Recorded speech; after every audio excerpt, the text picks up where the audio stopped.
Obatala, the king of the white cloth, accompanied by his children, were heading towards Ileife. They were all going to go to separate locations of the land.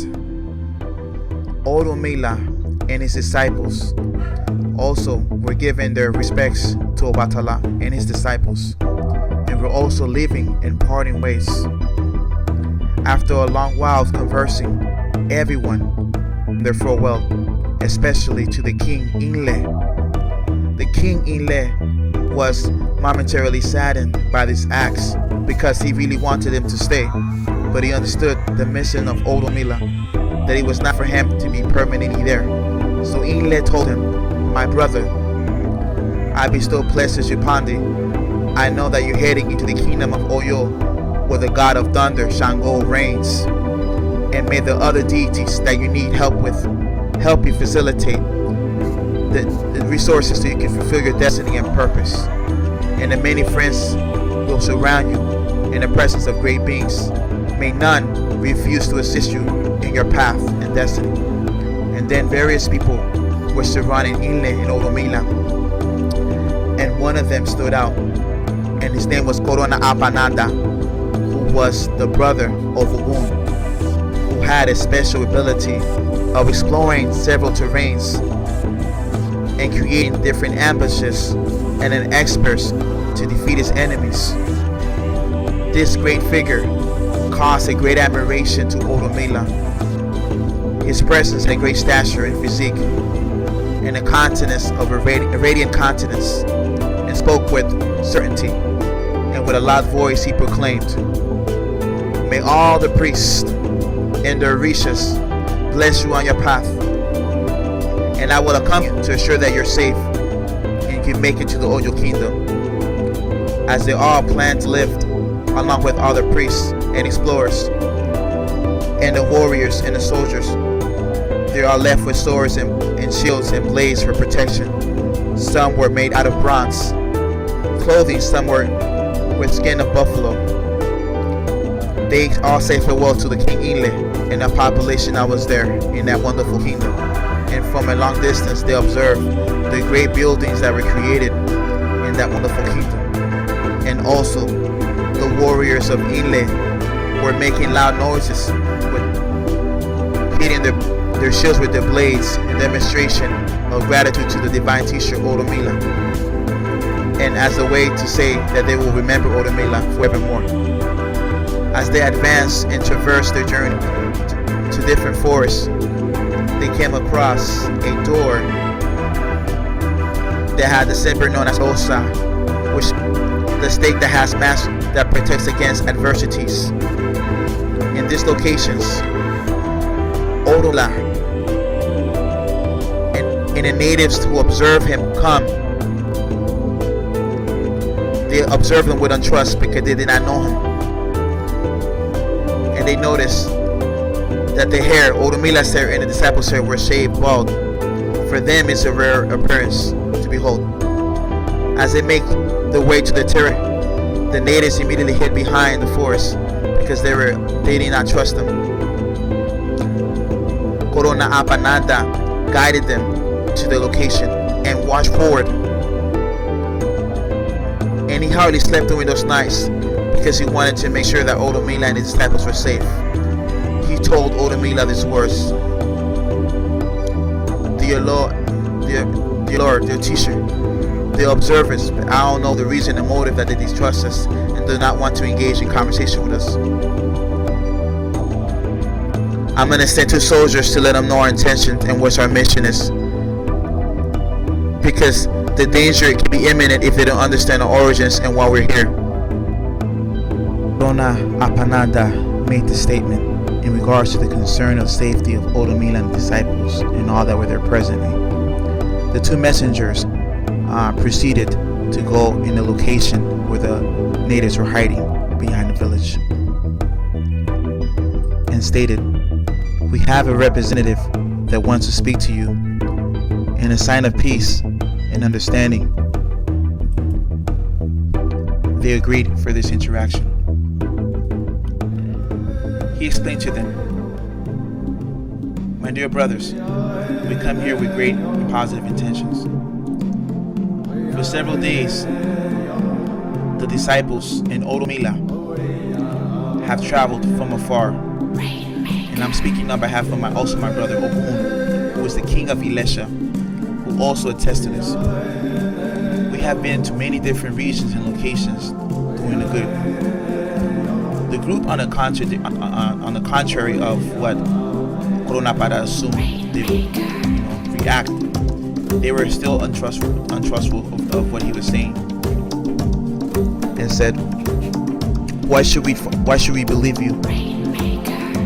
Corona Panada responded, the gods have mentioned interaction place, including Eshu, who is the owner of our paths.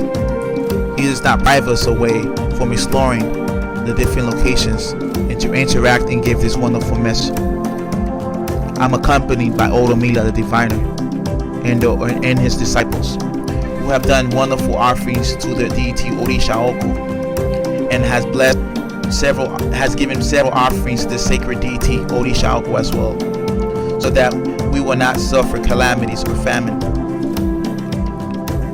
Hearing these words, Corona Apanada continued, why would you assume that I, as if I were a frightened child, will be frightened by your presence?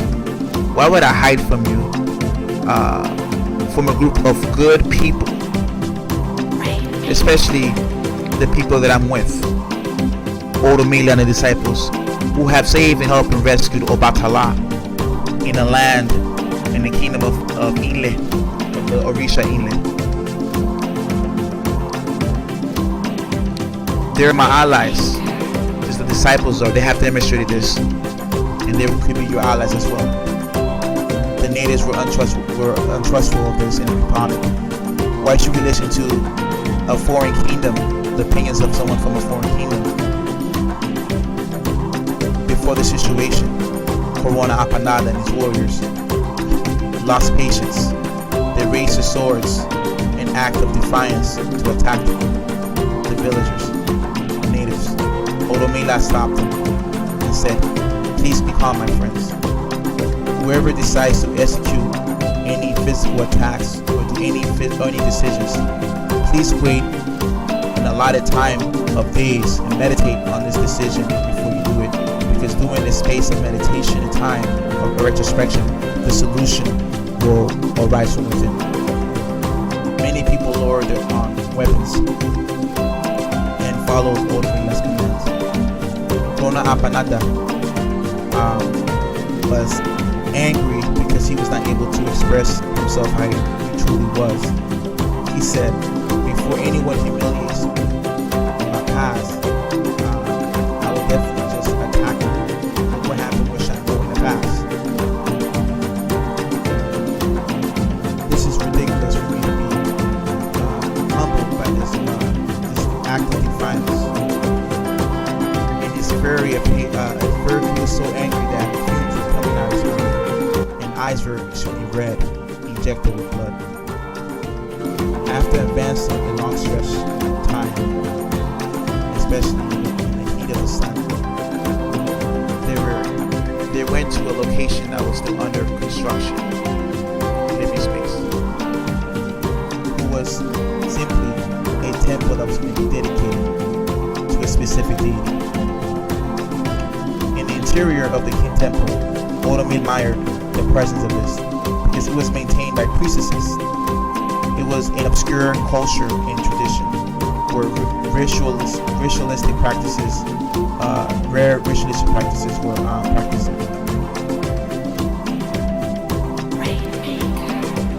The master teacher told the disciples, ignorance and fanatism have been combined for the deity to be worshipped in this form, because there were malevolent, I could say, deeds done for this deity, and due to the lack of understanding of how the principles of divine nature operate and work, they were doing incorrect things. And then one of the priestesses by the name of Araula, the main priestess of that location, heard his comments and although she did not understand orunmila language. Although you assume I do not know your language, the deity has revealed to me that you have offended our customs and ways and think we are barbaric. So we are gonna make you and your disciples be an offering to the deities. Immediately the disciples were concerned and they looked at orunmila. Orunmila was still calm, and he said, "Peace be still. Ifa will rescue us. Ifa will save us." Immediately, as the drums were playing and this practice was going to take place, Okorona Panada showed up with his warriors along with Oya with a resounding sound. She made an announcement to cease the ceremony, and the head priestess of this tradition said, "If we respect, what do you have to say?" Oya said to stop and cease, and these are my people, orunmila and the disciple, and you should not do that. So she immediately released them and freed them. Corona Pananda was ready to attack them. He said, "If ever you would have touched orunmila and the disciples, you would be destroyed immediately with my army." Orunmila said, "Corona Pananda, there's no need for such violence. There's no need to that. I have survived. No one is harmed. We have our belongings, and now we're in alignment with Oya and her troops." And then he immediately spoke to the priestesses and said, "I will ask Ifa to give honor and appropriation, at least how our tradition does it, to Orisha Oko, so that you don't have to do any of that type of practices, barbaric practices, and you could still fulfill the needs of the Orisha Oko, and the rain will pour and quench the famine." And immediately orunmila parted ways with the priestesses, and they observed him with admiration of that interaction. This is according to our traditional odus of our tradition. The king of the white cloth.